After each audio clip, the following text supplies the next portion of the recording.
Indonesia में भारत के defence attache captain Shiv Kumar द्वारा 10 जून को जकार्ता में आयोजित एक सेमिनार में दिए गए बयान से कांग्रेस और द वायर जैसे प्रोपेगेंडा न्यूज हाउस अपना प्रोपेगेंडा चला रहे हैं।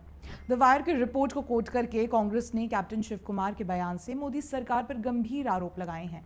दोस्तों, 7 मई 2025 की रात को भारतीय वायुसेना IAF ने ऑपरेशन सिंदूर से पाकिस्तान की जमीन पर स्थित आतंकी ठिकानों को निशाना बनाया। इसी घटना के बाद ग्रुप कैप्टन शिव कुमार ने एक तकनीकी और व्यवहारिक बयान दिया कि इस मिशन में वायुसेना ने कुछ सीमाओं के तहत काम किया, जो कि लोकतांत्रिक देशों में राजनीतिक नेतृत्व की अनुमति और दिशा के अंतर्गत होता है। लेकिन कांग्रेस ने इस बयान को तोड़ मरोड़ कर इसे सरकार के खिलाफ एक हथियार बना दिया, क्योंकि सेना के अधिकारियों के बयान का राजनीतिकरण करना कांग्रेस का फुल टाइम जॉब है।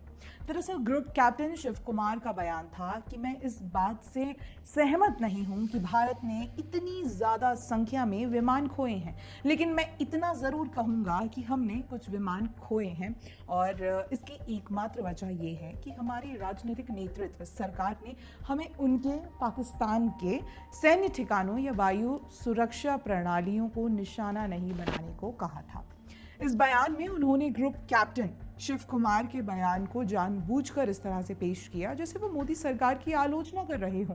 कांग्रेस ने अपने सोशल मीडिया पर शिव कुमार के स्टेटमेंट को पेश करते हुए लिखा कि इससे पहले chief of defence staff CDS general Anil Chauhan भी इस बात को स्वीकार कर चुके हैं कि ऑपरेशन सिंदूर के दौरान भारत के कुछ फाइटर जेट्स खोए गए।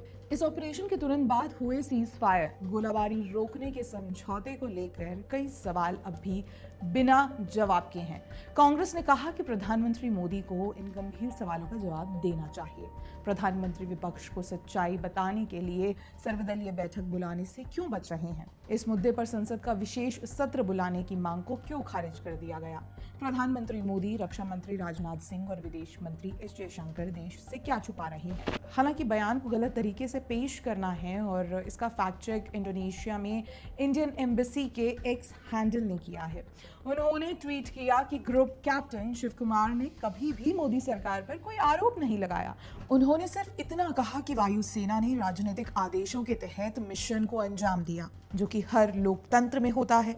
ये ग्लोबल नॉर्म्स है कि हर सरकार मिलिट्री मिशंस में सिविलियंस को टारगेट ना करे। इसलिए ही मोदी सरकार का लक्ष्य सिर्फ आतंकवादी संगठनों को टारगेट करना था, ना कि मिलिट्री टारगेट्स और सिविलियंस को। पर जब पाकिस्तानी सेना ने आतंकवादी संगठनों को बचाने के लिए भारत पर हमला किया तो भारतीय सेना ने मुंह तोड़ जवाब दिया। मोदी सरकार की पहली कोशिश मामले को एस्केलेट करने की नहीं थी, यही कैप्टन शिव कुमार कहना चाह रहे थे।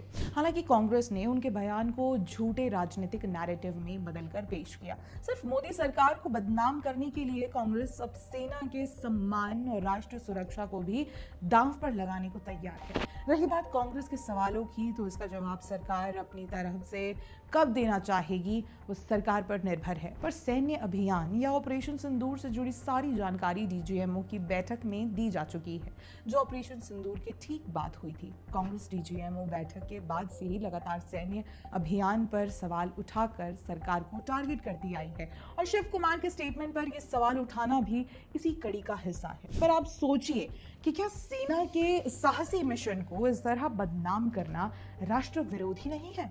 क्या ये पाकिस्तान और चीन जैसे दुश्मनों को संदेश नहीं देता कि भारत के अंदर ही सेना को लेकर इतने सवाल उठ रहे हैं? हर लोकतंत्र में सेना को राजनीतिक नेतृत्व के तहत ही काम करना होता है। ये कमजोरी नहीं, संवैधानिक अनुशासन है। कांग्रेस इसे कमजोरी कहकर पेश कर रही है ताकि वो कह सके कि देखो, मोदी सरकार ने सब खराब कर दिया। कांग्रेस को अगर वाकई देश की सुरक्षा की चिंता होती तो वो 26/11 मुंबई हमले, गुरदासपुर हमला और LOC पर रोजाना गोलीबारी पर कोई जवाब देती, पाकिस्तान को नॉन स्टेट एक्टर कहकर बहाना ना बनाती। कांग्रेस के खुद के नेता ऑपरेशन सिंदूर से पहले बयान देते रहते हैं कि अगर पाकिस्तान ये बोलता है कि उसने हमला नहीं किया तो हमें उस पर विश्वास करना चाहिए। और अब सरकार और सेना पर सवाल उठाकर कांग्रेस पाकिस्तानी एजेंडा ही पूरा कर रही है। कांग्रेस सरकार को नीचा दिखाने के चक्कर में भारत की छवि को अंतर्राष्ट्रीय स्तर पर कमजोर कर रही है। ऐसे झूठे नैरेटिव फैलाना और देश को राजनीति का शिकार बनाना कांग्रेस जाने कब बंद करेगी।